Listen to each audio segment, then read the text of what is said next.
Hi guys, by now we have studied about the torque slip characteristics of the induction motor, how to start the induction motor, how to control the speed of the induction motor, and how to stop the induction motor. So in this lecture we will see some problems based on the torque speed characteristics of the induction motor. So in the first problem it is saying the supply voltage to an induction motor is reduced by 10%. What is the percentage decrease in maximum torque? Now we know Tmax is given by 3 by omega Sm V1 square by 2x2. So torque maximum is proportional to voltage square. That means del T by T is equal to 2 times del V by V. Okay. So that is del T by T will be 2 into 0.1, which is 0.2, which is equal to 20%. So the torque will change by 20% if the supply voltage changes by 10%. That is, if supply voltage is reduced by 10%, the torque will reduce by 20%. If supply voltage is increased by 10%, the torque will increase by 20%. So let us move on to the next problem. It is saying a three-phase squirrel cage induction motor is started by direct online starting. Okay. If the starting current drawn, that is I starting, is 6 times full load current. So I starting is given as 6 times IFL, and S full load is given as 0.04. Then we need to find the ratio of starting torque to full load torque. So starting torque by full load torque, we derived the expression was I starting by I full load square into S full load. So that means how much? 6 square into 0.04, that is 1.44. So that will be the ratio of starting torque to the full load torque. In our next problem, it is saying the speed of a 4-pole induction motor is controlled by varying the supply frequency. So it is a frequency control while maintaining the ratio of voltage to frequency constant. So it is below rated speed. Okay, because then only we keep V by F as constant. So when the frequency is rated 50 Hertz, voltage is 400 volt. So voltage is 400 volt, frequency is 50 Hertz, speed is 1440 RPM.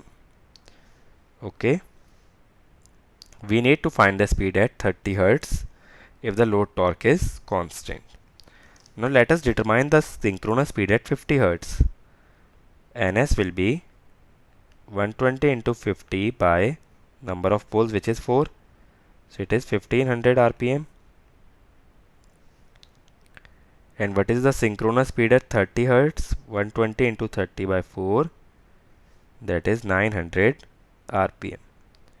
We studied that the condition for the constant load torque is the slip speed should remain constant. That is,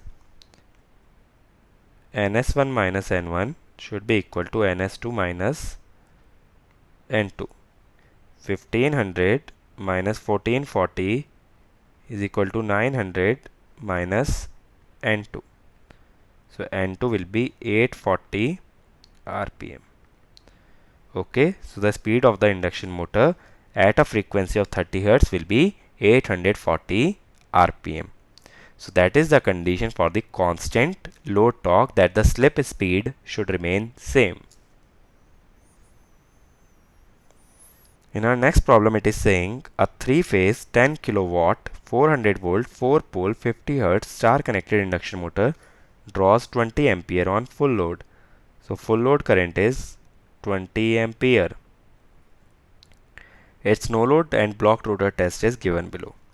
400 volt, that is rated voltage, losses are this much. Then blocked rotor test is 762 watt. So in the no load test we get the no load losses.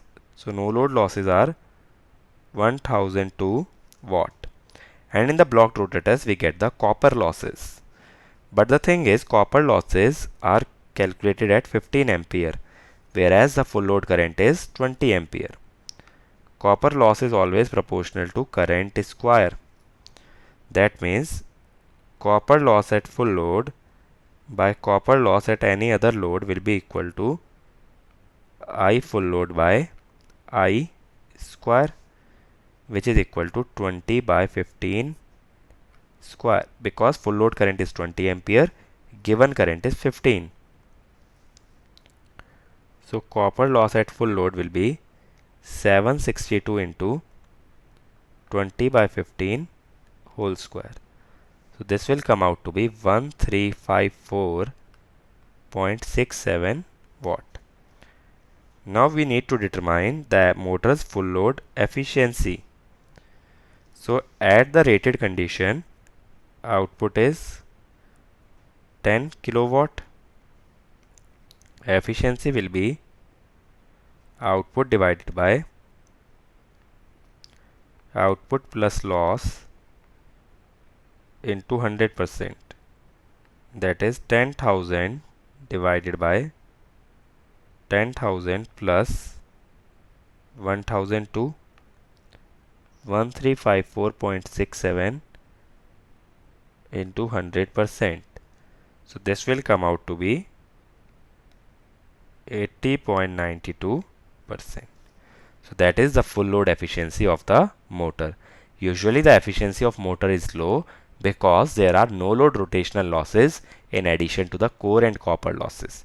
That is why efficiency of transformer is always higher than induction motor, because there are no rotational losses. In our next problem, it is saying a 3-phase squirrel cage induction motor has starting torque of 150%. That is, starting torque is 1.5 times full load torque. Maximum torque of 300%, that is Tmax, is 3 times full load torque. Okay, we need to find the slip for the maximum torque. Okay, we know the ratio of any torque to maximum torque is 2 by SMT by S plus S by SMT. Now, at the time of starting, the slip will be 1. So it will be T starting by Tm will be equal to 2 by SMT plus 1 by SMT. So this is 0.5. 1.5 by 3 will be 2 by SMT plus 1 by SMT. So now if we form the quadratic equation in SMT, it will be SMT square minus 4 SMT plus 1 will be equal to 0. So from here we will get two values. One is SMT is equal to 3.732 and other is 0.2679. The thing is, this value is not in the motoring region, so we will not consider this value. We will consider only this value. So slip for maximum torque is 0.2679, because slip greater than 1 indicates the braking region, but maximum torque occurs in the motoring region and not in the braking region. So that is why we have to neglect this slip which is greater than 1. In our next problem, it is saying a 3-phase squirrel cage induction motor has a starting current 7 times the full load current. I starting is 7 times IFL and SFL is 0.05. Now we are using an auto transformer for reduced voltage starting. We saw that in auto transformer, starting torque to full load torque is X square I starting by I full load square S full load, where X was the transformation ratio. So we are getting 1.5 pu starting torque, Per unit values are always calculated with respect to the rated value or the full load value. So 1.5 pu starting torque means T starting by T full load is 1.5 is equal to x square into 49 because it is 7 times into 0.05. So from here x comes out to be 0.7824, or we can say 78.24%. So this must be the transformation ratio of auto transformer to obtain 1.5 pu starting torque. In the next problem it is saying, in the previous problem whatever induction motor was given, we are now using a star delta starter to start that induction motor. We need to find pu starting torque. So pu starting torque means T starting by T full load. In case of star delta starter it is 1 by 3 I starting by I full load square into S full load. We know the starting current is 7 times full load current and it is equal to 0.05.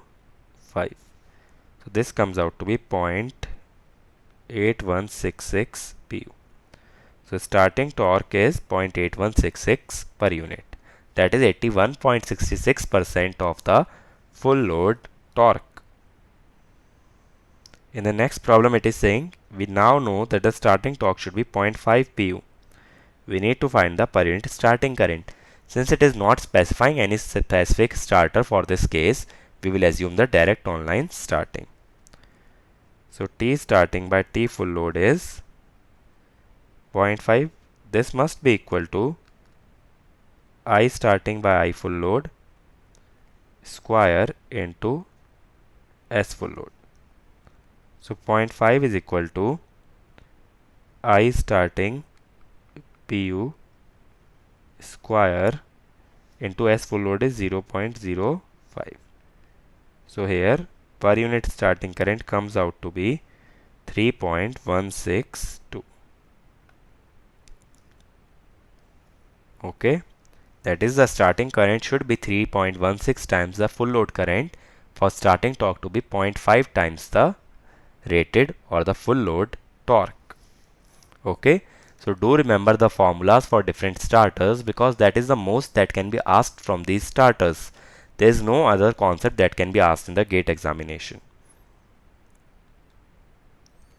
In the last problem it is saying a 400 volt 50 Hz 4 pole 1000 rpm star connected squirrel cage induction motor has the following parameters referred to the stator.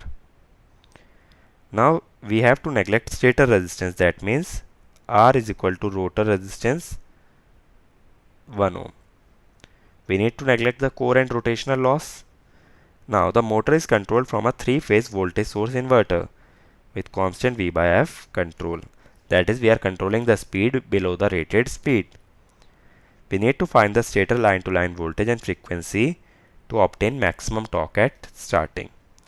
That means T max should be equal to T starting. That means the slip for maximum torque must be equal to 1. Because torque depends on the slip. If two torques are equal, that means their slips must also be equal.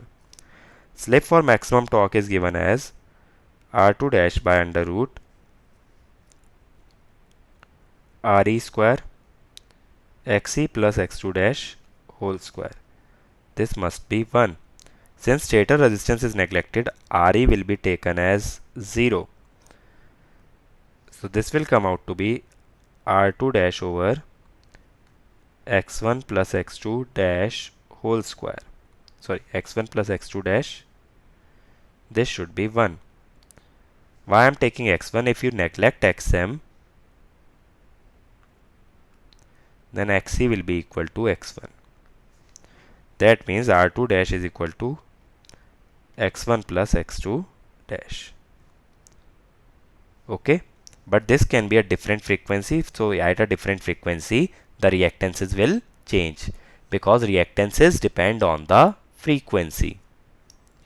Okay, so we know that X1 equal to X2 dash equal to how much reactance is given? It is given 1.5 ohm, but it is at 50 Hertz.